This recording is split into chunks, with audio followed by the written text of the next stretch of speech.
Ladies and gentlemen, have you ever felt like a storm was building inside you, rage rising like fire, threatening to burn everything in its path? In that split second, it feels like the whole world is pressing on your chest and the only thing left to do is explode. But what if I told you that you can transform that fire into focus, that storm into strength? Let us take a journey, not just to control anger, but to understand it, manage it, and use it as a stepping stone for personal power. Here are 5 powerful ways to manage your anger, each not just a tool, but a transformation in itself. 1. Pause and breathe deeply. When anger hits, it doesn't knock politely.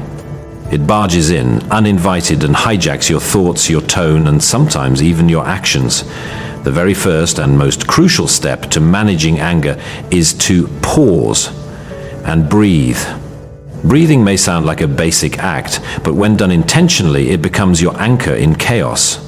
Inhale deeply through your nose, hold it for 4 seconds, and exhale slowly through your mouth. Do this repeatedly for 2 to 5 minutes. What happens in those minutes isn't just about air. It's about reclaiming your mind. When you breathe deeply, you activate your parasympathetic nervous system, the system responsible for calming you down. The heart rate slows, blood pressure drops, and clarity starts to seep back into your brain. That pause allows you to step outside the hurricane and observe it from a distance, more than just a reaction. This becomes a ritual. Athletes use this before games, performers before they go on stage, and even negotiators before major deals. Why? Because deep breathing sharpens you. It turns emotional reactivity into emotional intelligence. This technique becomes even more powerful when paired with visualization. Imagine yourself standing in the middle of a forest or by a quiet lake. The calmness around you enters your system and the storm begins to pass. With practice, you'll find that this sacred pause becomes instinctive. It's the invisible shield that anger cannot penetrate. 2. Identify the root cause. Anger is often just the tip of the emotional iceberg. Underneath it could lie fear, sadness, disappointment, guilt, shame, or even a cry for help. To truly manage anger, we must become emotional detectives, daring enough to look beneath the surface. Let's say someone cuts you off in traffic. You feel angry, but what's really going on? Maybe it's not just about the reckless driver. It's about how rushed and overwhelmed you've felt all week. Maybe you're angry at yourself for leaving late. Or maybe, just maybe, that anger is sadness wearing a mask. Sadness that no one seems to respect your space or your time. The moment we start asking, why am I really angry? We begin to take back control. Journal your thoughts. Reflect in silence. Talk to a friend or therapist. Dig deeper. The more you ask, the more you'll understand that anger is rarely about what just happened. It's about what's been happening inside you for days, months, maybe even years. When you name the feeling underneath the rage, you disarm it.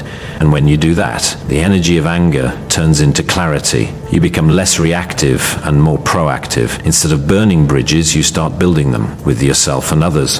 Understanding the root also empowers you to set boundaries, heal past wounds, and protect your peace. Anger unmanaged destroys, but anger understood becomes a guiding light, helping you grow into someone stronger, wiser, and far more aware. 3. Express yourself calmly. Anger wants to be heard, but the volume it chooses is often destructive. That's why one of the most powerful ways to manage anger is not by bottling it up, but by expressing it calmly and constructively.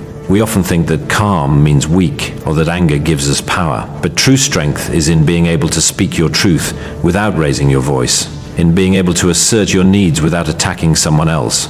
Use I statements instead of you accusations. Say, I feel hurt when my work goes unacknowledged, rather than you never appreciate what I do. That small shift in language opens hearts instead of closing them. It builds dialogue instead of creating walls. When you express your anger with clarity, people listen. When you shout, they shut down. Calm expression creates space for understanding. It invites problem solving. It promotes healing. But to express yourself calmly, you need to first give yourself permission to feel. Too often we've been told that feeling angry is wrong or shameful. It's not. What's wrong is letting that anger explode in a way that hurts others or ourselves. Practice rehearsing what you want to say in your mind, or write it down before speaking. Give your words purpose, not poison. Choose a time to talk when emotions have settled. This isn't just managing anger, it's mastering communication. 4. Take a timeout. You're not a child, but sometimes what you need most is a timeout. Not as punishment, but as protection. Anger has a way of making everything feel urgent, but stepping away for a few minutes can change everything. When you remove yourself from the triggering situation, you give your mind a chance to reset. It's not about avoiding the issue, it's about preparing to handle it better. A timeout could mean taking a walk, sitting quietly in another room, listening to music, or even splashing cold water on your face. You are telling your brain, this is not a war zone. I don't need to fight or flee.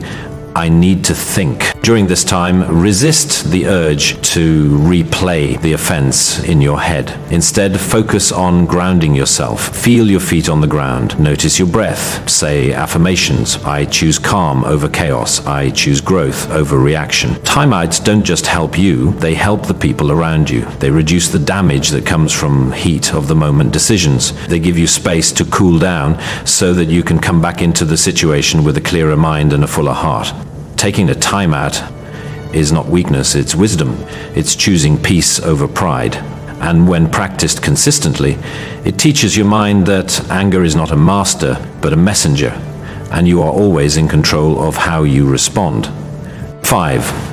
Use physical activity to release energy. Anger creates energy, raw, intense, explosive energy. If left unmanaged, that energy can turn into rage, aggression, or self-destruction. But if channeled wisely, it can become your fuel for transformation. Physical activity is one of the most powerful ways to release the tension that anger creates. Go for a run, punch a boxing bag, dance like no one's watching, lift weights, do yoga, stretch. Even a brisk walk can do wonders. When your body moves, your mind begins to shift. You release endorphins, those feel-good chemicals that boost your mood. You reduce stress hormones like cortisol.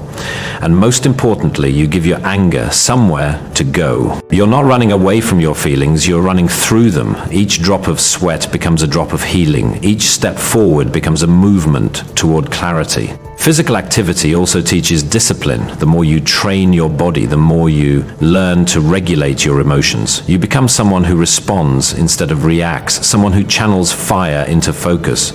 You don't need a gym membership. You don't need fancy equipment. You just need movement and the willingness to release what no longer serves you. In the end, anger is not your enemy. It's an emotion, a signal that something needs attention, respect, or change. When you learn to pause and breathe, identify the root, express yourself calmly, take a time out, and move your body, you take back control. You rise above the rage. You become the master of your emotions, not their slave. And in that mastery, you find not just peace, but power.